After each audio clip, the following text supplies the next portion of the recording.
Hi everyone, today I am interviewing again Mr. Luke Eastwood. Luke Eastwood, you are a druid and a writer. You wrote many books on the topics of druidry, traditions, Irish folklore. We will talk about your book at the end. But first, Luke, how are you? I'm fine. Thank you very much. And thank you for having me on again. My pleasure. And I thought this topic would be very interesting to mention in these current times. So tell me a bit about your background, things that be interesting to know, please. Okay, well, I've moved around a fair bit. I had a kind of a bit of an interesting introduction to religion. I suppose it started off with no religion. I was sort of introduced to Roman Catholicism, and then later on I discovered Buddhism. And as I suppose I got to my end of my teens, I became interested in other forms of spirituality. I went to India. I was very interested in the Hindu religion and also Celtic stuff too. So I found that the kind of modern Druid path suited me very well. It ties in very well with environmentalism. So that seemed to bring together two things that appealed to me. So I began training in that. It took me quite a while. I worked in a whole load of different areas. You know, I worked in computers. I worked as a journalist. I worked in the financial industry for a while, and I moved on to become a graphic designer, and then I ended up retraining as a gardener, and then sort of, I suppose, writing in my spare time and doing photography and art and various other things when I had the opportunities of, and quite a lot of music too. So I've had a very varied career, I suppose you could say, you know. Yes, that's interesting. What I find interesting in your background is that it's quite balanced. You have the grounding of, say, you work in the finances, for instance, you know, down to earth professions, and also you're very connected to the earth and nature with gardening. And that's what makes your path in spirituality interesting, because you come from a very grounded and down to earth and in every senses background. So today I wanted to ask you questions, because I like to pick your point of view on some misconceptions about witchcraft. So the inconvenient truth. Luke, what could you tell us about the two different directions of witchcraft, the two different intentions of witchcraft, the path of dark and the path of light, please? Well, that's a very interesting topic. And when I first became interested in the Druid path, I also came across a form of modern witchcraft, which is called Wicca. And I had the opportunity to go down that route. And ultimately, I felt that it didn't really suit me. But it's sort of a reimagination of the kind of witchcraft that people know of from the medieval times and before. I mean, there are elements of traditional witchcraft which are incorporated in it, but it's a modern form is very much sort of hybridized. It would generally be regarded that you know, you shouldn't do harm to people, and there's this idea that, you know, harm will return to you threefold. But the reality of the situation is you have both good and bad people involved in witchcraft. And throughout history, you can see a sort of what you call ambivalence with regard to magical practitioners and witchcraft. So you could see this with the ancient Druids. They might generally be acting for good, or what they believe to be good, but they wouldn't be adverse to cursing somebody or killing somebody, being involved in wars. Often they might be involved in trying to end or prevent wars, but they also would be involved in conflicts. And some of them would have used dark magic as well as good. And of course, historically, people have been in the service of people. They've been paid.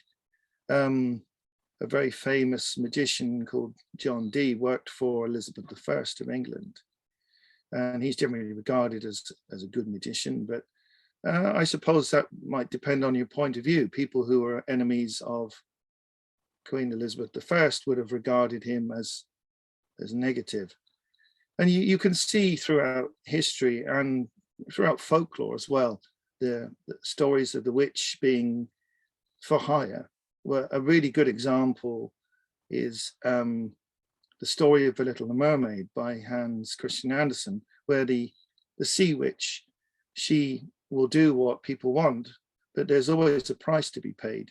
In the case of The Little Mermaid, in order to walk, she has to give up her voice. So she becomes mute. Anyway, so you could see that again with shamanism. The shaman regarded as being living on the edge of society, quite often literally out in the woods, away from everybody else. If you needed some kind of services, you had to pay. So if you look through the history of magic, you have both good spells and bad spells. You know, you've got specific means of doing certain spells. Particularly here in Ireland, there's a special type of stone which you can use. You can use it both to heal and to curse, depending on how you go about using it. So it's not really clear cut. I mean, if you look at a lot of Christian tradition, and also you might see it also in other religions too, this idea that all magic is evil. But that's also sort of contradicts itself in that you see like the Rosicrucians who are Christian, they use magic. And you've even accounts of the saints sort of using holy magic, doing miracles, you know, with the help of the other saints or God, or invoking Jesus or Mary. So essentially performing magic as well. So this idea that all use of supernatural forces or magic is evil is a bit silly, really. If you go back through history looking at it, you'll see that it all depends on who's doing it and for what reason. So I would say there are definitely two paths. There is the dark path and the light path. Obviously the dark path, as it implies, is veering towards evil, if you like. Destruction, chaos would be the forces at play. They're not necessarily always evil. Sometimes it's necessary to destroy something in order to create something better. So it isn't always used for evil necessarily, the power of destruction. And the light path would be more of one of healing and creation, of making things, protecting things. And so clearly, obviously, people who spend all their time in destruction would be veering towards being negative or perhaps bad or evil people. People who spend their time working with the light towards positive things, creation and healing and protection, things like that. They're obviously people who are focused in a more positive frame of mind. It tends to be very simplistic, the way people are divided, but it often isn't like that. You know, people have been known to do bad things for good reasons. You could say, for instance, if you looked at World War II, people used magic then. You know, the Nazis were very into dark magic, and you know, the people opposed them.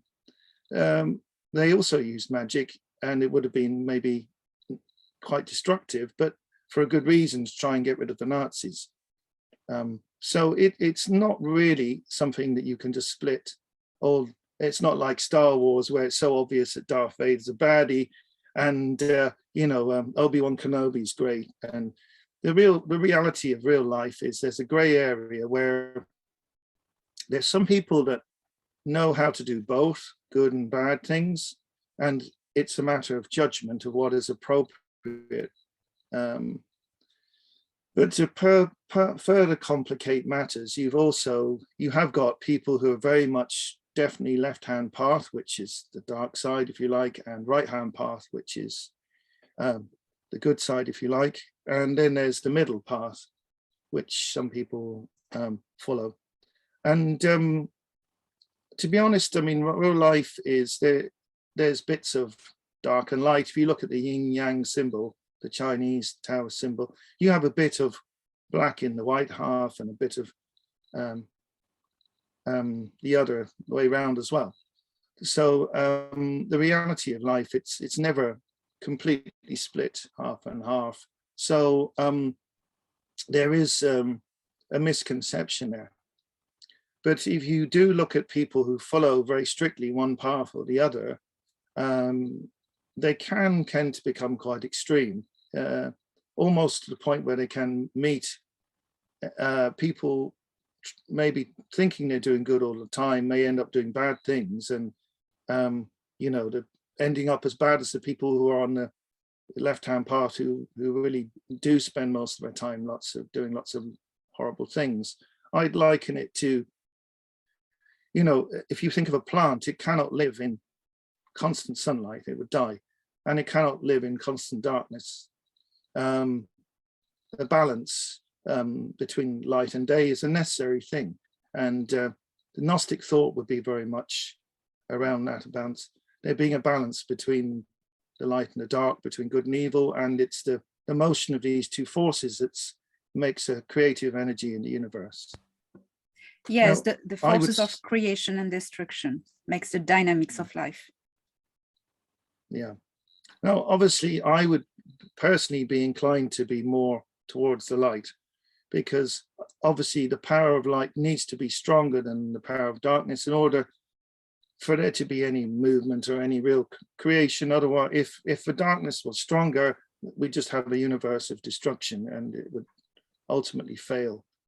So it's necessary for the light to be more powerful, but there is a kind of a balance going on. But going back to the whole area of witchcraft, there is a lot of confusion, very much because of the equating of witchcraft with Satanism. Now, what's happened very much is the Christian church particularly has branded anyone who does magic as a servant to Satan. So if you do magic, then you worship the devil, you're a bad person, you're evil. Whereas the reality is not the same. There of course, you have people who say that Satanism doesn't exist and there's no such thing. Certain people involved in witchcraft will say, oh, there's no such thing as bad witches, or which that's also untrue. So you've got people who are a very, very small minority who are actual genuine Satanists. And some of these Satanists will be magicians or witches, and they follow a very dark path. They may be druids and other kind of spiritual paths that are along those lines. You could say that, argue that people who are devotees of Kali are sort of veering very much towards evil behavior and evil motives. And not everyone would agree with that, but it depends on your point of view. But generally, there's a lot of confusion. People are very scared of certain symbols. They think, oh my God, that's satanic. But quite often it's not necessarily the case. The way symbol can be used will make a lot of difference. People have seen this horn sign. If you point it like this, that is actually a protection. It comes from Italy, although it may have Egyptian origins. It's a magical protection to ward off evil, like the evil eye. And you see people on the TV, they are holding it up upright, which is a sort of a bastardization of that symbol, which has a completely different meaning, which is now associated with Satanism and evil. So what's happened is an actual spiritual protection symbol has been mutated to mean something else. Also, you look at the pentagram or pentacle. This symbol in itself is not evil. It represents the four elements plus spirit. Earth, air, fire, and water, and sort of ether or spirit as the fifth. And if it's turned upside down with the point facing downward, then it becomes a dark symbol. It becomes satanic, if you like. If it's pointing upwards, then it has no negative associations, apart from in people's heads in popular culture. Now, think if they even see that symbol, some people are, absolutely terrified and think it's evil. So there's a lot of misconceptions and confusion. Yes. Do you think that the church, especially in Europe, put really an emphasis on devilizing all the symbols of the pagans, the positive earth-based spiritualities, just to condition people to ignorance and, in fact, obedience and to the church? What do you think? Do you agree? I would say very much so. If you look at the history of religions, where they're aggressive and they take over, they tend to obliterate the religions that were there before them. And one way of doing that is demonizing them, demonizing the culture that they're replacing. So I would say that's happened a great deal with paganism. That's not to say there aren't any practices in paganism that are negative. I mean, you have to acknowledge that human sacrifice was something that existed in probably in Druidic culture, in the Norse religions. In fact, even in Rome, the Romans before they became Christian used to sacrifice to the gods, as did the Greeks in earlier times. In fact, all across the world in older religions, there were both animal and human sacrifices. Not necessarily meant with an evil intent, but as a way of placating the gods. People genuinely thought that it was necessary to do so, maybe to prevent famines or things of that nature. Yes, in some case, human sacrifices and animal sacrifices, I believe, were performed in order to appease the god, as you say, and ask for good crops, blessing on the land, winning a war, things like that, that were in the intention, positive, request, but they believed they need to perform these sacrifices. And you have also otherwise sacrifices done for more nasty purposes, isn't it? Different types. There's a big difference. In dark magic, a sacrifice would be an unwilling sacrifice. In the cases of these religions I mentioned, often people would have volunteered. You've people who've been found in bogs or buried who show absolutely zero sign of resistance. They have been killed, but they didn't struggle. They didn't attempt to escape. In that case, it's most likely they were actually volunteering to do it. Heilir allar gútarnir.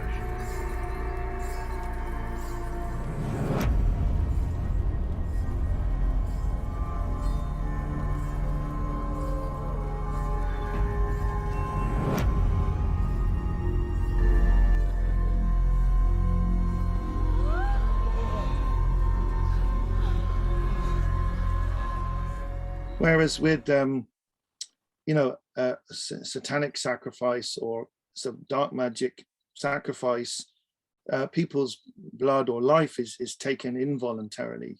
The people are basically, they're murdered Yeah. in order to achieve whatever horrible ends are required. So it's a completely different thing. Unfortunately, what's happened is, that's the two are mixed up, so that people associated that with evil, even if it wasn't any evil intent in the act. It was just part of religious rites. But I mean, obviously today in modern paganism, killing people is not acceptable. You can't do that kind of thing, and it doesn't happen. The only kind of thing I've heard of in such cases in a modern era is of satanic ritual abuse and people being tortured or even killed by Satanists. But this is a very, very tiny proportion of people in the in the world. There's very, very few people who are actively involved in this, but they are obviously genuinely evil, horrible people, and very dangerous because they tend to keep their practice secret. They don't go around wearing a badge saying, I am a Satanist, written on a button badge, and the people who do belong to these, the Church of Satan, etc., they don't claim that they are, we're really nice people, we go out walking the dog and, we eat muesli and we're lovely. But you really, you don't know, really. If you look at the inner circle of some of these organizations, there's a very dark center to them. Yeah, sociopaths look like very nice people, so not a reference, absolutely. Yes, it's always this aura around the symbolism of the blood, what it means in a collective unconscious. The blood as the ultimate gift, the most precious thing. I listening to you just makes me think about the Christian Mass with drinking the wine as the blood of Christ. It's still the same. Okay, it's on a more like mystical, alchemical level, but it's still ingesting blood symbolically, so this remnant maybe of ancient past.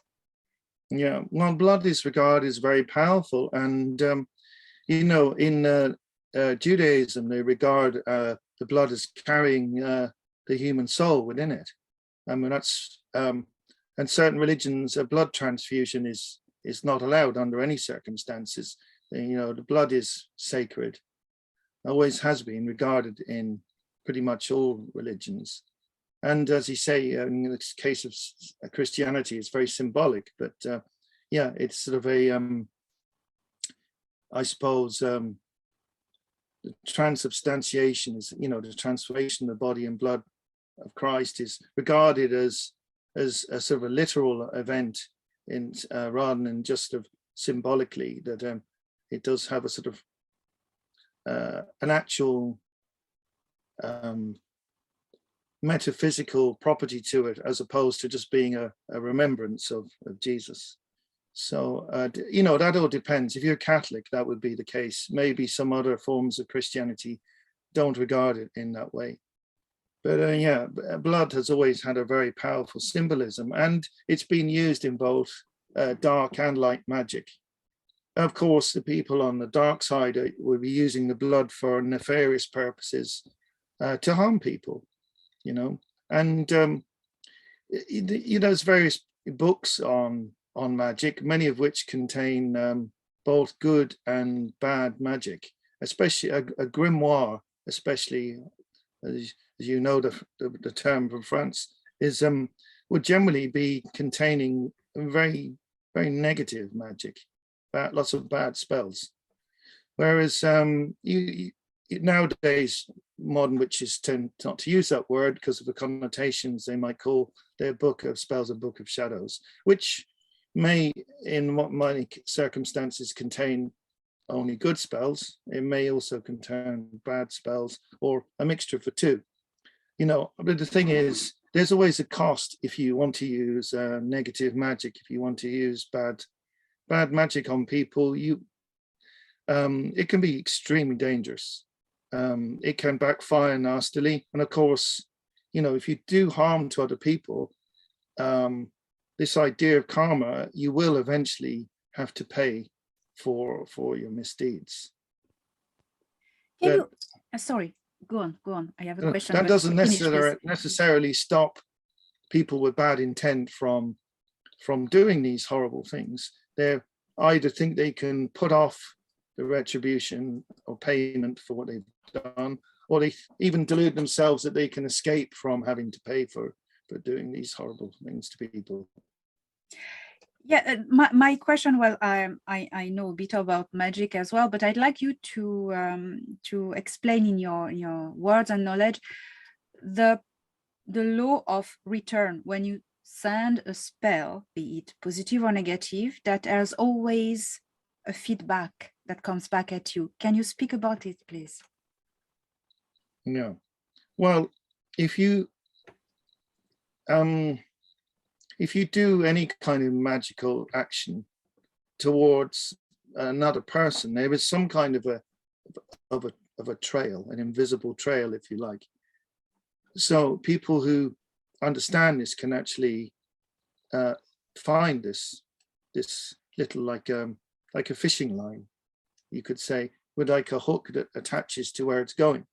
You could be sending a spell that's benevolent, that's helpful, but you know, in that case, you're really not going to be worried about trying to find out who did this. But in the case of bad people, there is always some kind of a trail. And then the energetic cost of doing destructive work is that somebody has to pay. Yeah, there's a very, very good film called The Devil Rides Out, and in it these people undergo an assault by a demon, which has been raised by a dark magician, and they managed to survive for 3 days with the help of a white magician, or a good magician, who actually played by Christopher Lee in the film. Anyway, they managed to endure this endless assault, and in the end, the person who sent it, because it was sent to kill, he's killed. The demon takes his life because it wasn't able to attack the people it was sent to, because they were protected. So that film's actually quite accurate in how these things work. So it's a good film to watch anyway, but it's an interesting example of how things can backfire on you if you do necromancy, or any kind of evil magic. So there's always a price to pay for everything in life. If you go through life being a bad person, you won't win friends. You'll often end up very isolated and unhappy. So regardless of whether it's magical or just a general attitude to life, you're going to pay for what you do. There's always consequences for everything that you do in life. And, people should be a lot more careful about what they engage in, because I think that many people act as if there is no consequences. There is no price to pay for the things that you do. And certain things there definitely are. I would say, for instance, people really should stay well away from Ouija boards, because that's a way that negative entities or demonic forces, if you want to call it, are able to enter into your life, into this realm, and affect things. So people think, I'll have a go at this. It'll be a bit of fun, it's great. But there is a very serious consequences very often for engaging in that kind of thing. And generally, messing around with magic when you don't know what you're doing is very, very stupid. Trying to invoke forces, either both if you evoke a demon and it arrives, going, well, what do you want? I go, I don't know. I just thought I'd give it a try. And it's going to be very angry. I'd say the same if you called a powerful angel to your help and it shows up and says, hey, here I am. What do you need? Oh, nothing really. I was just messing around. That you're going to, either way, you're going to get in a bit of trouble. You get a bit of a slap for wasting their time. Oh, absolutely. These kind of things should be done.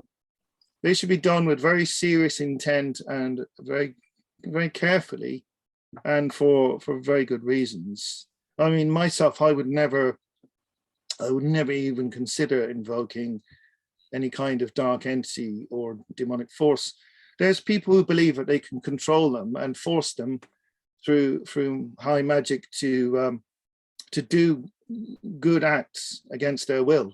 You have to. It's very complicated, and you can, in theory, you can force them into a sort of a container where they are forced to comply and do what you bid them to do. But if you mess it up in any way whatsoever, you could end up even being killed. So why even go there? Why risk your own life or horrible damage to try and get a very nasty being to do something good for you? If you want to get something done, why not ask the good guys to help you instead of enlisting the help of negative forces? To me, it makes very little sense, you know. Yes, it's a bit. I would generally, dangerous. yeah. I would say, unless you really are serious about being a nasty, horrible person, you're best to stay away from that altogether. And that's not to say there aren't aspects of the darkness which are useful, like the exploring your shadow self, if you like. The hidden parts of yourself is a good thing. Looking at your own faults, perhaps, as a way of overcoming them is a positive thing.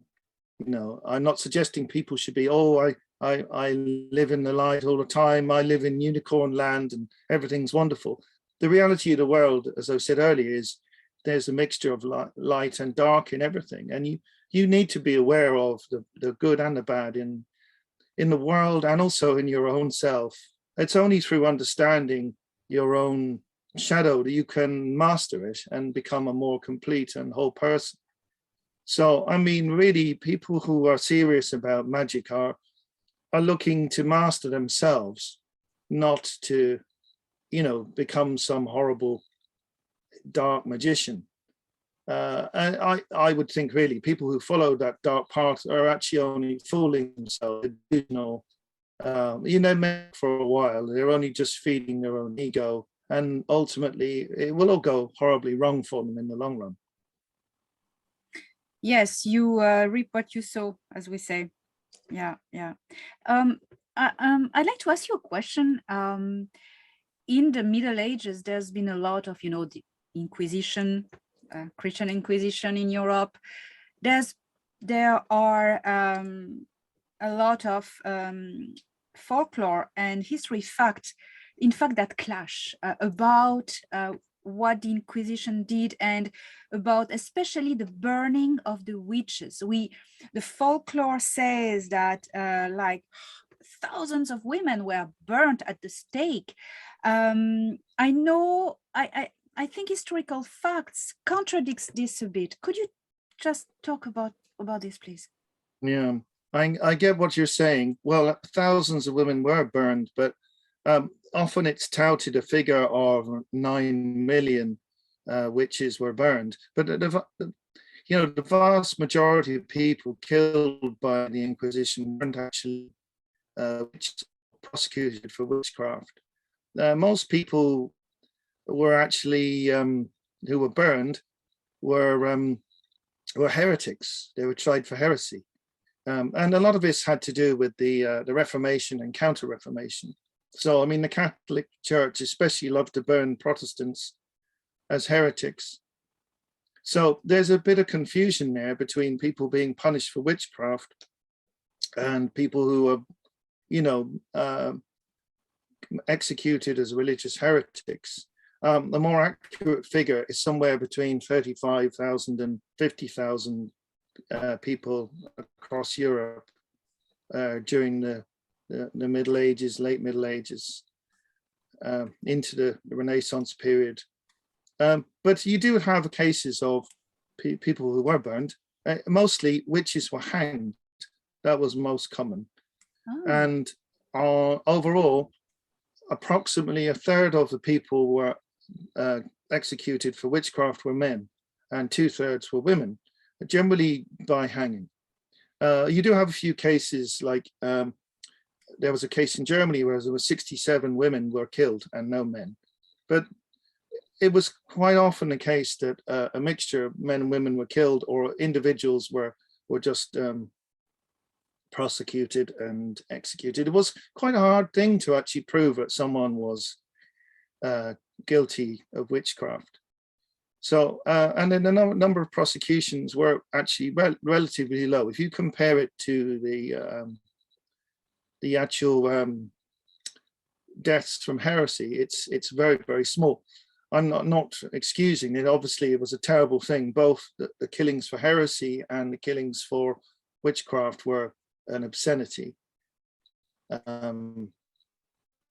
I mean, a lot of this goes back to this fear of older religions, of survivals from the past, and an unwillingness to accept anything of an earlier culture. So, you know, in many cases, probably most cases, it may have been someone who was just doing simple spells and herbalism for their local community, and they would have then ended up being prosecuted and murdered for being a witch. But then you also had people who may have done, you know, horrible spells to, you know, deprive a neighbor of all of their cattle, or cause them to die a horrible death. So, you know, it goes back to the ambivalent thing where, you know, witches can be paid to do both good and bad things, you know, or requested to do so. I mean, even today, people can go and approach someone who's trained in witchcraft and ask them to do things, and they pay them for their services. And it might not necessarily be a good request, and it would depend on the practitioner on whether they're going to agree to do this or not. You'd hope that anyone with common sense would say, sorry, I'm not going to touch that. If you want me to do something evil, forget it, get lost, you know. But, you know, nowadays, if you did some kind of act, you wouldn't be prosecuted for witchcraft. That is now gone, that whole thing. Witchcraft is not illegal.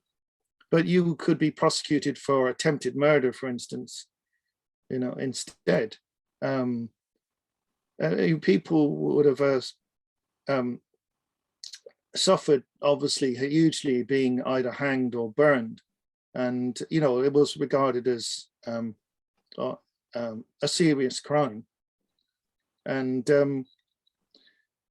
but then, you know, there's still obviously this big confusion between the two, between the whole Reformation, Counter-Reformation, Inquisition, and the witch trials, which are actually quite separate. Obviously, you've got, in the cases of Salem, a lot of hysteria that went on, and people who were accused of witchcraft for no good reason at all, maybe because people wanted their property. And then you've got a kind of hysterical thing, mass hysteria, like the Devils of Lourdes, which there's a book written by, I think it's Aldous Huxley, all about that, about this mass hysteria in which the nuns were claiming to be possessed by the devil and all kinds of crazy stuff. And the priest was accused of being a warlock and a Satanist and all that. And that whole thing seemed to be just hysterical. So it's a very emotive subject. And, you know, if you I'm not trying to dismiss what happened or say that, you know, it was okay in any way. Of course it wasn't, but you've got to explain to people that the misconceptions about it are just down to inaccuracy, to like a belief that 9 million people died is vastly exaggerated from the actual truth of the numbers, which is, you know, compared to that is tiny. I mean, still terrible for all those people who were murdered, and it was a horrific and shocking, awful event in history that went on for quite some time. But as with many things, what passes for accurate truth, you know, and becomes sort of urban myth, urban legend, is sometimes actually a long, long way from the reality of history. Yes, yes, that's very interesting. So yeah, the urban myths say that about 9 million women were burned at the stake for witchcraft. In fact, you just explained that it's more complicated than that. It's not exactly like this. Would you say that's great to also you mentioned that the punition for witchcraft was actually hanging, not burning. That's an interesting fact. What other misconceptions would you say history has recorded about witchcraft? Well, I suppose the biggest one is the idea that all witches are evil. That's I covered that already pretty much. But witches are portrayed as horribly evil, and obviously a lot of folklore and fairy tales have that in them. But then you also see some modern TV programs where the opposite is shown, where all the witches are amazing and wonderful and they're all good and they never do anything bad, which is sort of a counter argument to that kind of long held fear of witches. But I mean, to be honest, neither of those ideas are actually accurate. I would say the majority of witches probably are kind of, they may have probably got into it with good intentions and they probably tried to be good.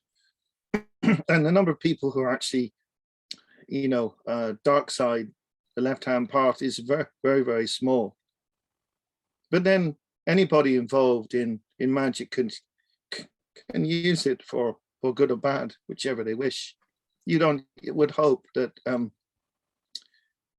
it's like any spiritual practitioner, really. Anyone who's a priest in a religion should, in theory, be there to serve the public, to do good. But then we all know that that's not always the case, that people have abused their positions of power and trust, you know, in the communities they're in. I mean, you can see that very much with the scandals in well, particularly the Catholic Church, but that happens in all religions. You get people who've either, you know, sexually abused people, stolen lots of money, told lots of lies to people, done a whole bunch of really scandalous and awful things. And, you know, it remains hidden for a while, but eventually it usually comes out. So, I mean, you know, this goes back into history throughout time, where you have people given responsibility and power and positions of authority. Some of them abuse it, unfortunately. Well, at the end of the day, as you are explaining, we are all human beings, and whatever power comes our way in our hands challenges us regarding to the yin, the yang, the light and the shadow side. And power can come in many shapes, like religious power, such a priest, government, politician, magician. Magic is a power. Technology is a power as well. It's a tool. So it's not really the tools, the power that comes, it's what it triggers in you. Would you agree with that? Yeah, absolutely. I think the real test is when you're faced with a difficult situation. We all may feel that, oh, I'm a good person, I'd always do the right thing, I'd always do good. But when you're faced with a dilemma, when you're, say, for instance, someone is trying to attack you and hurt you, do you deal with it by being passive? Do you deal with it by trying to negotiate with them or empathize with them? Or do you choose to attack them? You know, or you may choose to do something really horrible. At the end of the day, you've got to sort out in your own mind, ethically, how to deal with a difficult situation. And I think that's the real litmus test, because until you're faced with a difficult choice, you really don't know how you're going to behave. And then it's when you have a really difficult decision that you find out what kind of person you really are, because it's easy to say, oh yeah, I do this. But if you never faced a difficult situation or a moral dilemma, then you don't know what you're really going to do. You find out a lot about yourself when you're faced with difficulties, I think. Yes, power is a revealing element, isn't it? Would you have some recommendations? I'm going to mention your books, but before I mention your books, would you have some specific recommendation of books people could reach if they are interested to know more about witchcraft or magic? Yeah, well, there's a writer called Israel Regardie. He's long dead now. He wrote several books. One particularly good one I'd suggest is The Middle Pillar, and that's very insightful. I would be careful of buying books on of magic spells, because it's easy to get books and go off and try and start doing things. But really, what's more important, I think, is a grounding in ethics and self-knowledge before you kind of start to experiment with doing things. So, I mean, that's, for me, I spent many years reading about magic of different paths, so I would suggest that it all depends on what kind of magic you're interested in. There's books on Wicca, Rosicrucian magic, on Druidry, etc. So I generally think that books from the last century tend to be better than modern books, in my opinion. There's in recent times, there's a massive amount of books written on magic, but a lot of them are very kind of shallow and populist. It's this whole new age movement has generated like loads and loads of authors who aren't necessarily brilliant, and publishers have just jumped on the bandwagon and they're just producing loads and loads of books. I mean, I was in a very cheap bookstore, which is sort of like a bargain basement bookstore. I wasn't actually looking for a book. I was looking at the games and stuff. But I noticed there, near at the front of the shop, there was a book on spells. I mean, years ago, that's something you'd have to go to a specialist bookshop for. You might have to go to, there's a lane in London that specializes in old and esoteric books, where I've been there myself, but nowadays you don't even have to do that. You can get stuff off the internet, and you can buy books in a shop like that in a small ordinary town. I was quite shocked to see that. So I do worry for people like teenagers just going and seeing things like that, picking up a book and going, no, I'm going to go off and try all these spells, when they know nothing really about magic. They don't understand it. They don't understand how it works, all the consequences, the costs of doing things. So I would say really, start with the older books from, the middle of the last century, or probably up to about the 90s, when the internet was coming along. You'll probably find better books from that period of time. And I would just say, just be very careful. Do not take risks. Do not do anything silly. I sometimes equate it to learning to drive. If you're a learner driver, you don't jump into a Lamborghini or Ferrari and roar down the motorway at 200 miles an hour, because you don't have the experience or knowledge to cope with that. You're going to crash and you might kill yourself or somebody else. And I think the same thing, you want to start off on a little bicycle with training wheels and, go gently down the road in that. And then you move on to something more complicated as your knowledge and experience expands. You don't jump straight into the Ferrari, Unfortunately, we're in an age when people want immediate things, short attention spans. People want, I want it now. You can't learn things like this in 5 minutes. You really can't. And again, that's an opportunity for bad things to happen, where people are doing things at a level that are far above what they're capable of and that they don't understand. And that's an entry point for bad forces to come into people's lives. So I would say be very, very careful, be cautious. Learn your stuff first before you start experimenting with things. Thank you. That's the best advice. That's really, really good advice. I'd like to introduce to some of my audience who don't know already your books. Well, I mention often your books because I'm a fan, but also I illustrate. I do illustration for you sometimes. It's good dynamics. So I'm going to. Did a lovely job, I might add. Thank you. And I love all illustrations about doing artwork about magical stuff. So it's my domain as well. You wrote this book that I recommend all the time, The Druid's Primer. So tell me about, just shortly, how you came about to write this book and what's in it, please. Well, I kind of wrote it in quite a selfish way, really, because I wanted a book that had most of what I wanted to remember in it. And I have a lot of books. I have a huge library of esoteric books, and I'm like going looking through, where's this, where's that, trying to look stuff up.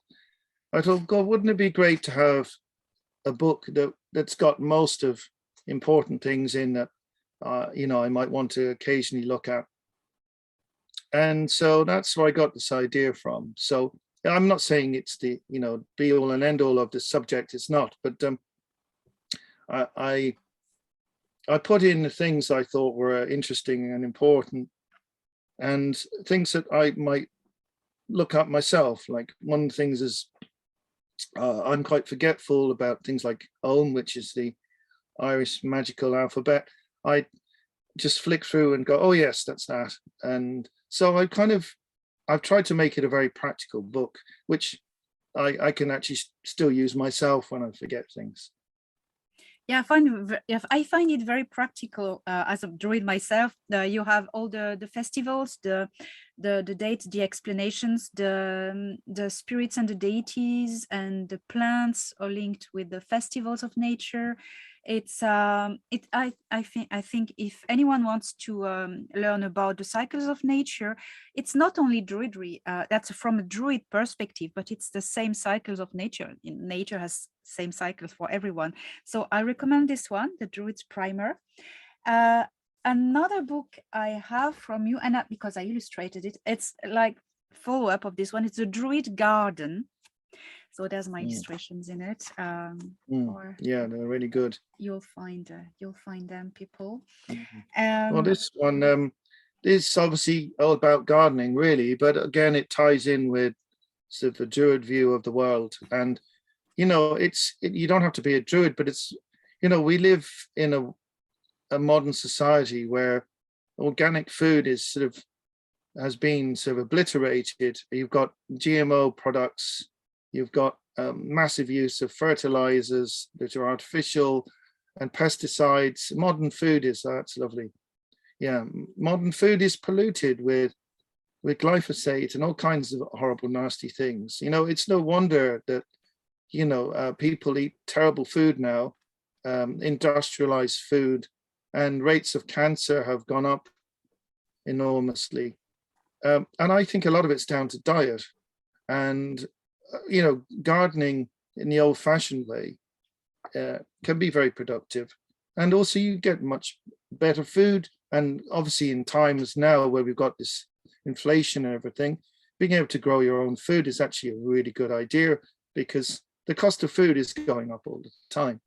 It's not as difficult as people think, and it's very grounding. Like you said at the beginning, going out and growing your food, you appreciate your food a lot more. It's also good physical exercise. And it gets you outside in the sun. Everyone needs vitamin D. People spend too much time at their computers. We need exercise, we need sunlight, and we also need good food. proper healthy food. So, you know, actually going out and growing stuff is a great way of getting all three of those. And particularly, you know, in the Western Hemisphere, the Northern Hemisphere, I mean, you know, it's springtime. This is the time to get started with gardening. And, you know, you don't have to grow everything. If you want, you could just grow expensive food. You know, things like potatoes or carrots are generally quite cheap. So, you know, if you want to save money, you could grow expensive crops that you can't necessarily afford anymore. But if you grow them yourself, it costs pennies. It's really very, very sensible financially as well. Very, very good book about the history of gardening and all the tips to garden in tune with nature. Very good book. You've written 9 books. I don't have them all now here, but about magic, you've written this one, Samhain, Oh yeah, the roots that's of about Halloween. the yeah, that's about all where Halloween comes from. There's isn't actually magic in there. There's no spells or anything, or but it does explain where the whole festival comes from and what it's all about. And again, you know, there's a lot of mix-ups about that and crazy ideas people have about Halloween too. You know, many people might think it's quite an evil thing, but it's not. It's a very, very ancient religious festival that which was suppressed by the church. That's why it's got these negative connotations around it.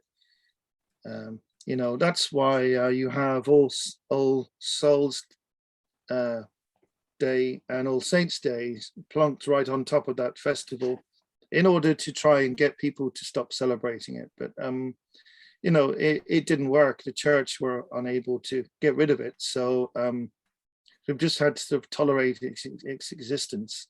It's just really old folk customs, really, that have persisted down millennia. And that's what the book explains where it all comes from. And it's a beautiful book. I illustrated it as well. Yeah, beautiful illustrations in there. That's a particularly good one. I love that one. Yeah. So yes, when I still had the time to do illustration for people, so that's, you were lucky on these ones. And Yeah, of so you're course, just too busy now, I guess. and you've written as well books about Irish folklore, illustrated by myself as well. It was the good old time when I had time to do illustrations. So, but yes, so well, you find all the links to Luke Eastwood's books in the link. I'm going to put a link to your website, Luke, in the description of this video, where people will be able to go and look to all your books and your articles and all the rest. So well, thank you very much. Is there last words you would like to say? I always ask my guest as last words their personal advice to people, humanity, to go through these times, please. Well, it kind of brings me back to the beginning about this idea of light and dark. Is perhaps we shouldn't rush in judgment of people. The world's become very polarized. You could look at politics, you could look at all different areas of life where people have become horribly divided. And, you know, we rush to judgment about people. And perhaps we should take a little bit more time, maybe try to be more tolerant, more empathic, and more understanding towards each other. You know, a world where everybody hates each other is not a good world, and it doesn't help humanity in any way. So obviously people aren't always going to agree on everything, but, you know, we don't always have to fall out to the point of ostracizing each other, rejecting each other and hating each other if we have different views about things. And I'd like to see maybe a less polarized world with people trying to be more understanding of each other. Luke Eastwood, thank you Very wise words from a druid and a wise man of knowledge. Thank you very much. Thank you very much for having me. It's been a pleasure. Thank you.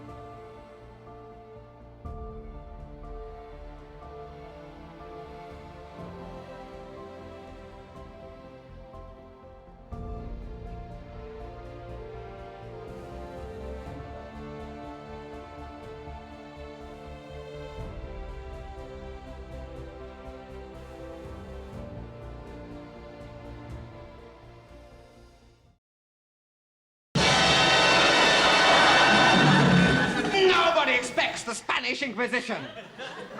Amongst our weaponry are such diverse elements as fear, surprise, ruthless vigilance, and almost fanatical devotion to the Pope and nice red uniform. Oh, damn.